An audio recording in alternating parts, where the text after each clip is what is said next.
Oi, tudo bem? As Guerras Judaicas de Flávio Joséfo.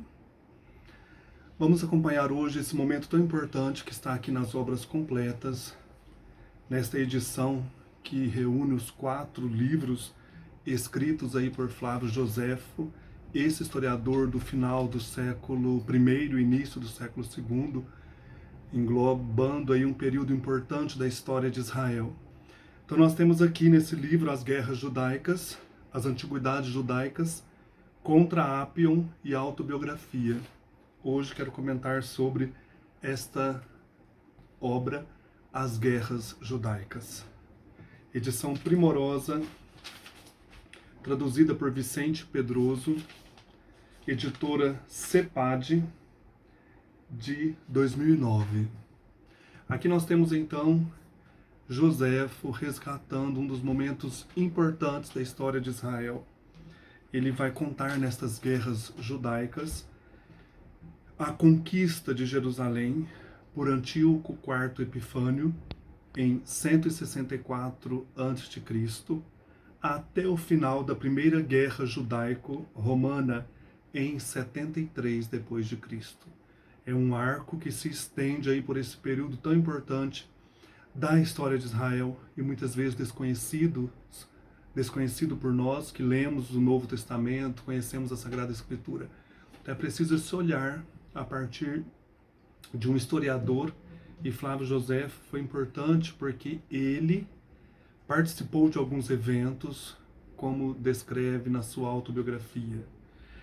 Esse livro, As Guerras Judaicas, foi escrito primeiro em aramaico. Depois pediram-se que ele o traduzisse para o grego, e ele mesmo faz isso entre os anos 79 e 81 depois de Cristo. As Guerras Judaicas, esta obra está dividida em 7 livros. Aqui neste volume, nós temos como segunda parte a Guerra dos Judeus contra os Romanos. Então eu gostaria de trazer, primeiro, uma introdução, como está aqui na obra, e depois 2 episódios que relatam, assim, no caso, a destruição do Templo de Jerusalém no ano 70 e a catástrofe de Massada, esse momento em que os judeus, perseguidos pelos romanos, decidem todos enfrentar a morte. Então nós temos aqui uma exposição interessante chamada Advertência, feita pelo tradutor, o Vicente Pedroso, tradutor desta obra. Então vou ler alguns pontos e comentar. Se a história dos judeus mostrou-nos que Joséfo merece ser colocado entre os melhores escritores de todos os tempos, a sua obra que trata da guerra contra os romanos, a qual compreende a primeira e maior parte deste segundo volume, não permite duvidar que ele superou a si mesmo.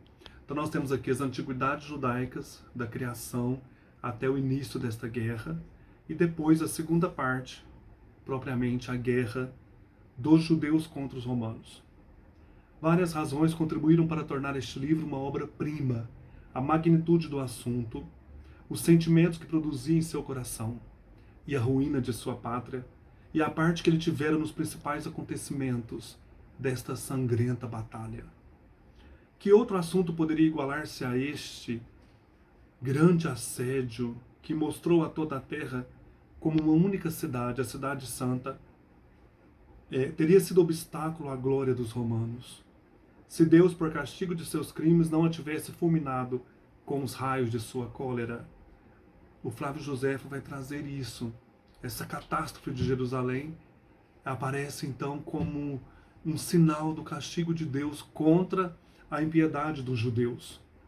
Que sentimentos de dor podem ser mais vivos que os de um judeu e de um sacerdote ao ver em subverterem-se as leis do seu país, das quais nenhum outro jamais foi tão zeloso, e reduzir-se às cinzas o soberbo templo, objeto de sua devoção e de seu zelo. É esse justamente o texto que eu gostaria de trazer hoje, A queda do templo esse sinal de religião, da presença de Deus na vida do povo? Que parte maior pode ter um historiador em sua obra do que ser obrigado a mencionar as principais ações de sua vida e a trabalhar para sua própria glória, revelando, sem bajulação, a dos vencedores, e ao mesmo tempo referindo-se ao que devia a generosidade destes dois admiráveis príncipes, Vespasiano e Tito, aos quais cabe a honra de ter terminado essa grande guerra. Então nós temos essa questão, né? Joséfo, um judeu conhecedor do farisaísmo, um judeu conhecedor da lei, ele ao mesmo tempo está admirando a audácia dos vencedores, os romanos, e por outro lado tentando ser fiel ao judaísmo, à sua raça. Então por isso ele glorifica a raça, embora tenha sido acusado de traidor, porque está escrevendo em Roma, falando de episódios controversos em que ele, como governador da Galileia, preferiu entregar-se aos romanos do que ser massacrado com os revolucionários. Então, assim, muito julgado, muito controverso pela história, mas ao mesmo tempo, se ele não tivesse sobrevivido aos fatos, nós não teríamos esses livros essenciais para entendermos a história do mundo judeu, a história desta guerra, né, judaico-romana, pós aí, ressurreição de Jesus, final, segunda metade do primeiro século, momento crucial na história do cristianismo e na história também da antiga Palestina como província romana. Mas, como encontramos nesta história umas coisas tão notáveis, o tradutor diz: creio que os que a lerem descobrirão com prazer, num resumo mais exato, como o de Joséfo em seu prefácio, o que ela contém para passar, em seguida da ideia geral, aos particulares que dela dependem. Então são fatos interessantes. Temos a ideia geral, né, a guerra dos judeus contra os romanos, mas temos fatos, episódios relatados com minúcia, como que Joséfo se colocando espectador dos fatos, trazendo para nós esse período crucial na história romana. O conflito, então, entre judeus e romanos, ocorrido na Palestina entre os anos de 66 a 73 depois de Cristo, é narrado por uma testemunha ocular dos fatos. Flávio Joséfo, que nasceu talvez no ano 37, 38 da era cristã e morreu por volta do ano 100 depois de Cristo também, ele foi um líder militar judeu que se metamorfoseia à medida que o jogo das forças pende favoravelmente aos romanos. Ele consegue benesses junto ao imperador Vespasiano e ao seu filho Tito, que destruiu Jerusalém no ano 70, e passa à oposição de seus compatriotas, passa a ser julgado pelos outros judeus. Ele produz então a sua obra, A Guerra Judaica, privilegiando o ponto de vista romano. Então, como eu falei, essa obra ela foi composta aí entre os anos 79 e 81 depois de Cristo, em que ele passa do aramaico, passa o texto do aramaico para o grego. E essa postura dele passar para o lado dos romanos, assim, intelectualmente, e mesmo morando em Roma o resto da sua vida, lhe valeu severas críticas contemporâneas e posteriores, que o apontaram como traidor e que chegaram inclusive a negar o valor histórico de sua obra pela falta de isenção analítica. Não se pode negar, no entanto, que o conjunto de sua obra, e particularmente a Guerra Judaica, constitui, juntamente com os textos neotestamentários, uma das raras fontes sobre a multifacetada sociedade judaica do primeiro século. Por isso que eu falei também dos pais apostólicos, são textos que nos fazem encontrar aí a história, o mundo como estava aí no final do primeiro século, fornecendo detalhes preciosos sobre a vida cotidiana da Palestina de então, assim como sobre as relações entre Roma e uma de suas principais províncias, aquela Sírio-Palestina. O interesse por Flávio Joséfo, principalmente no livro A Guerra Judaica, a sua primeira e mais famosa obra, foi garantido sobretudo pela Igreja cristã, por tratar-se praticamente do único documento contemporâneo do início do cristianismo, fora da Bíblia, né? Sendo citado também, no caso, por Orígenes, Eusébio de Cesareia e Jerônimo. Também durante a Idade Média, ele chegou a ser o autor antigo lido, mais lido, além da Bíblia. Isso é muito legal. A obra de Flávio Joséfo tem um interesse para a Igreja Católica, porque ela relata, né, esse período neotestamentário. A importância da obra de Flávio Joséfo ainda se faz sentir, como se pode depreender do projeto internacional, projeto Flávio Joséfo. É um internacional projeto que tem por objetivo traduzir os textos mais para uma língua moderna, baseada numa crítica atual, levando em consideração contribuições históricas. Esse projeto no original se chama International English Joseph's Project. Então, a partir disso, os estudiosos, eles trazem contribuições históricas do período, arqueológicas e filológicas sobre esta obra flaviana. Então é muito legal. No mundo de hoje, né, nesse projeto internacional, o interesse para resgatar a obra de Flávio Joséfo com técnicas modernas. Então, qual é esse valor histórico? Os críticos têm apontado no texto de A Guerra Judaica muitos dados a serem revistos, principalmente quando se trata de informações obtidas de fontes indiretas, no que se refere a dados estatísticos sobre a população da Palestina, por exemplo, e sobre o número de envolvidos no conflito. Então, ele chega a falar de 60 mil soldados romanos enviados para a Galileia, para enfrentar os judeus lá na Galileia. Então, um outro exemplo é o episódio de Massada, que eu quero ler também. É o último relato judaico na guerra contra os romanos, onde os sicários, liderados por um homem chamado Eleazar ben Jair, praticam um suicídio coletivo. Segundo Flávio Joséfo, 960 judeus morreram ali, tendo sido muito debatido pelos pesquisadores esse número, a partir das evidências arqueológicas. Então, dentre outras evidências, a disposição em que foram encontrados alguns esqueletos em Massada parece contradizer o suicídio coletivo relatado por Flávio Joséfo. No caso aqui, foram encontrados ali, pelos arqueólogos, 27 esqueletos, dos quais 25 numa gruta, enquanto que Flávio Joséfo traz esse número absurdo de 960 judeus sendo suicidando ali em Massada.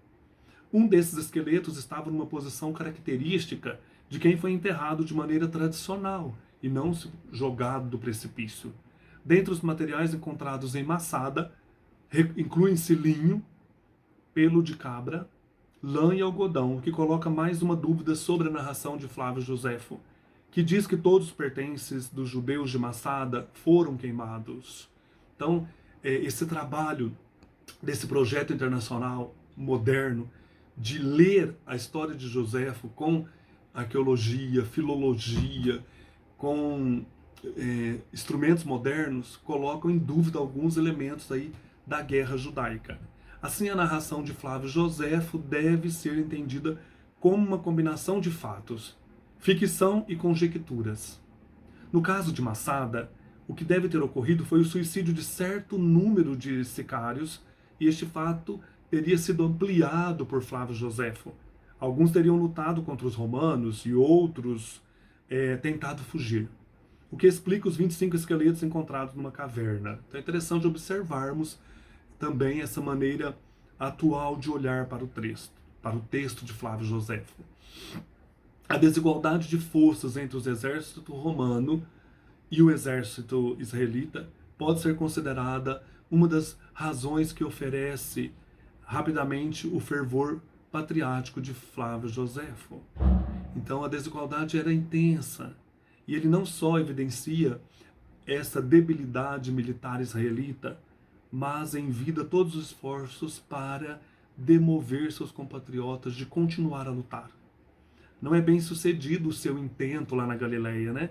e passa um confronto aberto com as lideranças mais radicais, e isto leva a interpretar o evento menos como um conflito entre judeus e romanos e mais como um confronto entre certos grupos judaicos, os zelotas e os sicários, e os romanos, e os quais os apoiavam internamente. Então é interessante isso, né? Parece que o que acontecia era esse confronto entre zelotas e sicários.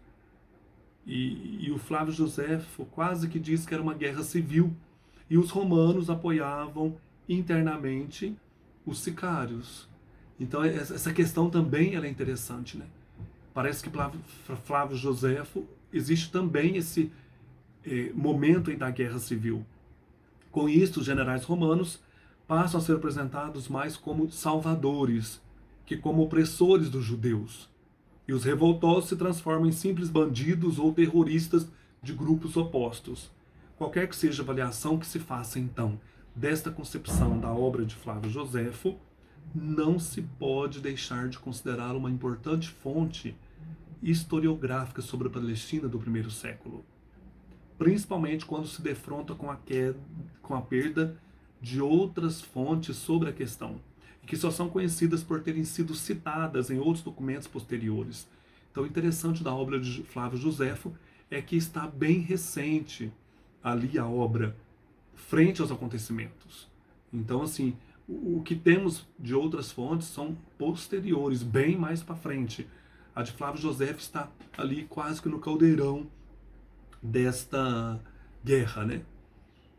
A Palestina ela passa a ser um domínio romano por volta do ano 62 a.C., com a anexação da Síria por Pompeu. Segundo a prática de utilizar lideranças locais para governar os territórios dominados, os romanos então nomearam Herodes, um idumeu, rei da Judéia, que ficaria no trono entre 37 a.C. e 4 depois de Cristo. O período de seu governo é fortemente criticado internamente. Até o próprio Flávio Joséfo diz que a Palestina, antes próspera, foi transformada por Herodes num país de miseráveis e de injustiças. A imposição de uma pessoa pesada e dupla, a imposição de uma pesada carga tributária foi certamente um dos estopins do conflito.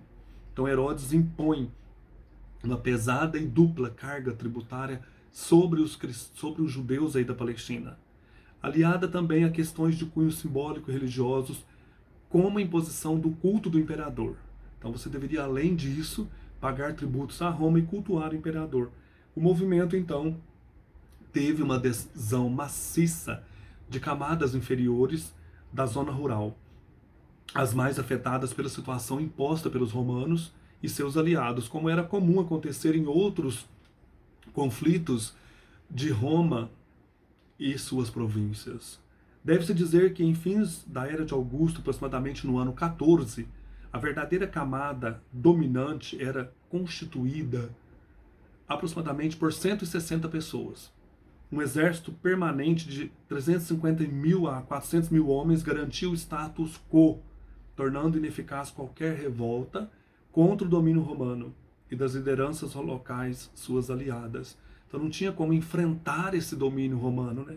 Então a obra de Flávio Joséfo constitui indiretamente a descrição desse quadro sociopolítico e dos sentimentos e movimentos que opuseram romanos e judeus, sobretudo entre os anos 66 e 70.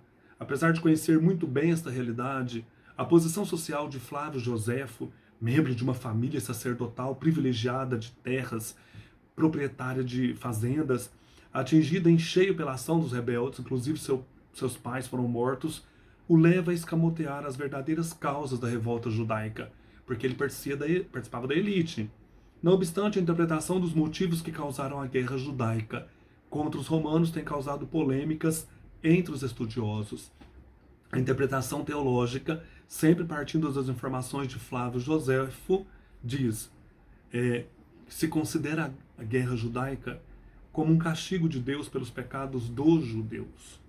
Flávio Joséfo chega a considerar a guerra dos judeus uma luta não apenas contra os romanos, mas também contra Deus. Ele lembra aos judeus que seus antepassados foram protegidos de seus inimigos inúmeras vezes, sem ter que pegar em armas. A invasão dos romanos deve-se, no entanto, segundo Flávio Joséfo, aos pecados do povo judeu, e não essas injustiças que os romanos praticavam, né? Outros estudiosos sugerem abandonar a interpretação religiosa, centrando a atenção particularmente nas questões sociais e econômicas que desencadearam o conflito. O estado de penúria que envolvia os revoltosos não se coadunam com a apresentação quase paradisíaca que Flávio Joséfo faz de inúmeras áreas da Palestina, considerando-as muito produtivas. O Estrabão, que é um outro historiador antigo, delineia um quadro bem menos favorável que Flávio Joséfo sobre a topografia judaica. Segundo ele, quase todo o território da Palestina era seco, era coberto de pedras. Os proprietários das melhores terras eram os descendentes da casa real. A improdutividade da terra da maioria a levava a endividar-se. Nesse momento multiplicam-se as práticas de empréstimos a juros. Os pequenos agricultores eram os mais atingidos pela improdutividade, pelas cobranças de taxas, seja por parte do Templo de Jerusalém, seja por parte dos romanos. São estas, então, as circunstâncias que envolvem o surgimento dos movimentos sociais na Palestina e em outras regiões do Império. Assim, a guerra judaica deve ser considerada apenas uma das tantas eclosões sociais que irromperam entre os anos 6 e o ano 70 no Império. No entanto, Flávio Joséfo não conecta o que está acontecendo na Palestina com as realidades do resto do Império. Até a morte de Herodes, as revoltas que não tinham sido condenadas assumiram uma nova forma, agora chefiadas por líderes bem definidos. Se tais líderes encontram uma fácil adesão das massas, é devido à situação precária em que vivem. O que os revoltosos querem é a eliminação da velha estrutura de Estado, encabeçadas pelo Sinédrio, compostas pelos sumos sacerdotes e grandes proprietários, juntamente com o nepotismo e enriquecimento à custa do povo, agora fortalecida pela aliança com os romanos.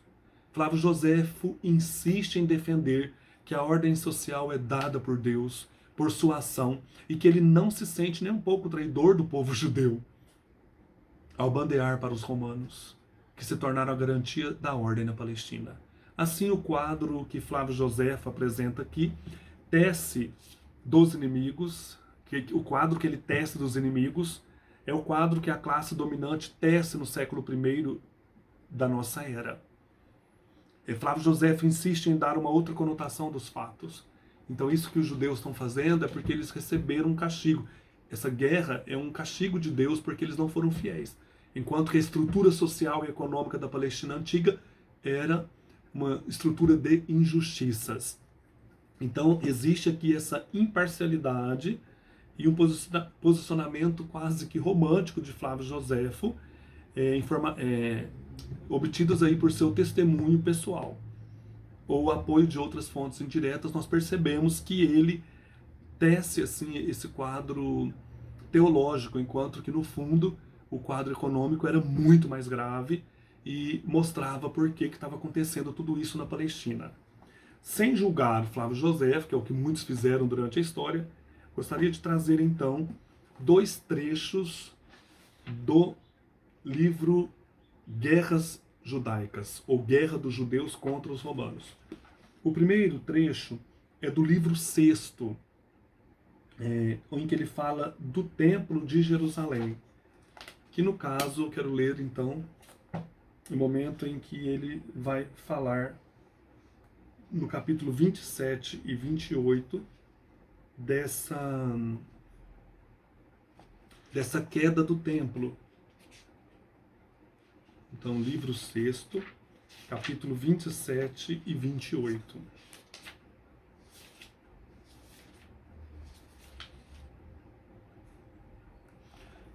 Capítulo 27. O templo foi incendiado no mesmo mês e no mesmo dia em que Nabucodonosor, rei da Babilônia, o tinha outrora feito incendiar. Ou seja, é como aí uma prefiguração do que aconteceu no passado. Lá, na época de Nabucodonosor, foi incendiado agora novamente, né? No mesmo dia. Embora não se possa saber sem pesar da destruição do edifício mais esplêndido que jamais existiu em todo o mundo, quer pela sua estrutura, sua magnificência e suas riquezas, quer pela sua santidade, que era como o cúmulo de sua glória, há, entretanto, motivos de nos consolarmos, se considerarmos a necessidade inevitável do fim, que depois de um certo número de anos sobrevém à vida de todos os animais. Assim não há nada sob o sol cuja duração seja perpétua. Aqui tem uma nota: foi Zorobabel quem o mandou reconstruir o templo, no tempo do profeta Ageu. Não poderíamos, porém, não nos admirarmos bastante de que a destruição deste incomparável templo tenha acontecido no mesmo mês, no mesmo dia em que os babilônios, outrora, o haviam também incendiado. Esse segundo incêndio aconteceu no segundo ano do reinado de Vespasiano, 1130 anos, 7 meses e 15 dias depois que o rei Salomão o havia construído pela primeira vez. 639 anos, 45 dias depois que Ageu o tinha feito restaurar, no segundo ano do reinado de Ciro. Quando o fogo devorava o templo, os soldados furiosos saqueavam e matavam todos os que encontravam. Não perdoavam nem a idade nem a condição. Os velhos, as crianças, os sacerdotes e os leigos eram todos passados a fio de espada. Todos eram envolvidos nessa matança geral, e os que recorriam aos rogos não eram tratados com mais clemência do que os que tinham a coragem de se defender até o fim. O gemido dos moribundos misturava-se com o barulho do crepitar das chamas, que avançavam sempre, e o incêndio de tão grande edifício, situado num lugar elevado, fazia aos que o contemplavam de longe pensar que toda a cidade estava sendo devorada pelas chamas. Não se poderia ouvir de mais horrível, nada se poderia ouvir de mais horrível do que o ruído que ecoava pelo ar em todas as direções. Não se pode imaginar o que faziam as legiões romanas, tomadas de furor, os gritos dos revoltosos que se viam envolvidos de todos os lados pelas armas e pelo fogo, misturavam-se com as queixas e lamentações do pobre povo, que estava no templo e que, levado pelo desespero ao fugir, atirava-se nos braços dos inimigos. Vozes confusas elevavam até o céu a multidão, que estava no alto do monte fronteiro ao templo, contemplando o horrível espetáculo.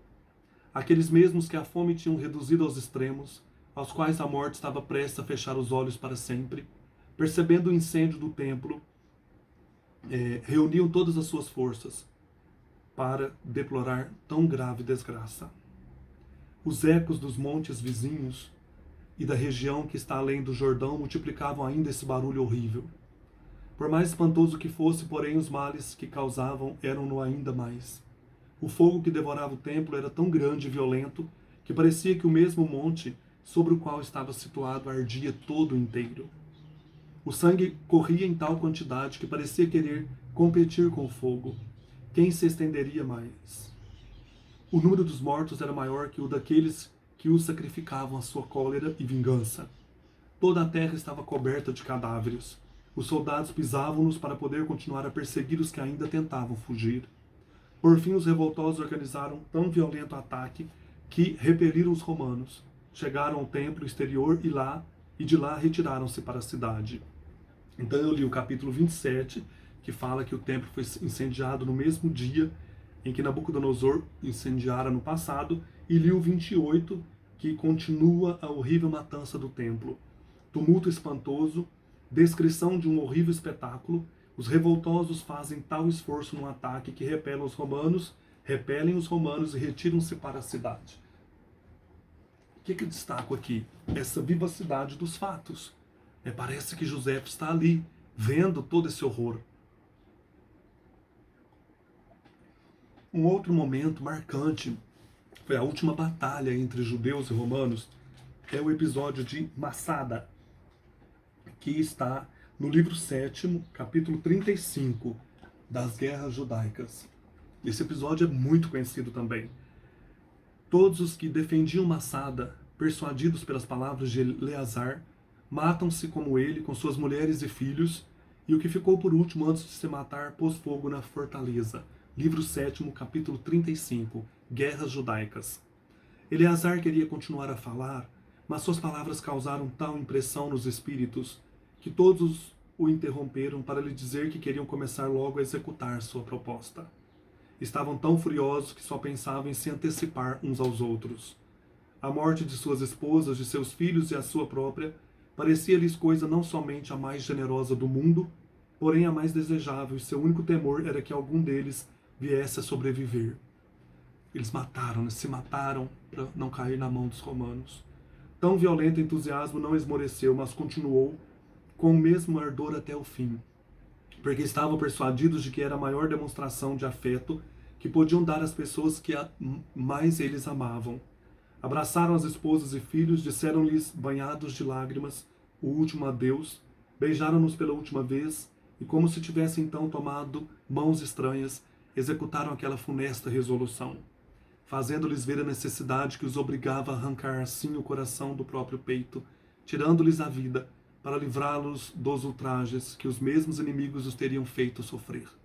Não houve um só que se sentisse fraco no momento tão trágico. Todos mataram as esposas e filhos, certos de que o estado a que estavam reduzidos a isso os obrigava. Consideravam ainda essa horrível matança como o menor dos males que deveriam temer. Mas apenas o haviam terminado, a dor de se terem visto obrigados a fazê-lo foi enorme. Julgaram não poder, sem faltar ao respeito a pessoas tão queridas, sobreviver-lhes, por um momento sequer. Por isso reuniram tudo o que possuíam de bens e o queimaram. Tiraram depois a sorte e escolheram 10 entre eles, que tiveram a incumbência de os matar. Juntaram-se então aos cadáveres de suas esposas e filhos, e abraçando-os foram mortos uns pelos outros.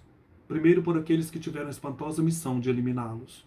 Assim morreram sem demonstrar o menor horror. Tiraram ainda uma vez a sorte, para ver quem mataria os outros 9, que se portaram com a mesma firmeza dos precedentes. O que ficou por último, depois de ter observado e examinado os mortos, se ainda alguém tinha necessidade de seu auxílio, para se libertar do que lhe restava de vida, constatou que todos tinham morrido. Incendiou o palácio e, aproximando-se dos corpos de seus parentes, terminou com um golpe de espada que deu em si mesmo esta sangrenta tragédia. Assim pereceram, certos de que nenhum deles cairia sob o poder dos romanos. Mas uma velha e uma prima de Eleazar, que era muito sábia e muito hábil, havia se escondido com 5 crianças nos aquedutos. O número dos mortos entre homens, mulheres e crianças foi de 960. Esse fato aconteceu a 15 de abril. No dia seguinte, ao despontar do dia, os romanos fizeram pontes com escadas para dar o assalto. Ninguém apareceu. Ouvia-se unicamente o crepitar do fogo devorando o castelo. Eles não podiam imaginar a causa do silêncio. Fizeram trabalhar o ariete e soltaram grandes gritos para ver se alguém responderia. Aquelas 2 mulheres saíram dos aquedutos e lhes contaram o que se havia passado. Custou-lhes muito acreditar, tanto esse ato tão heróico lhes parecia inacreditável. Trabalharam depois para apagar o fogo e chegaram até o palácio.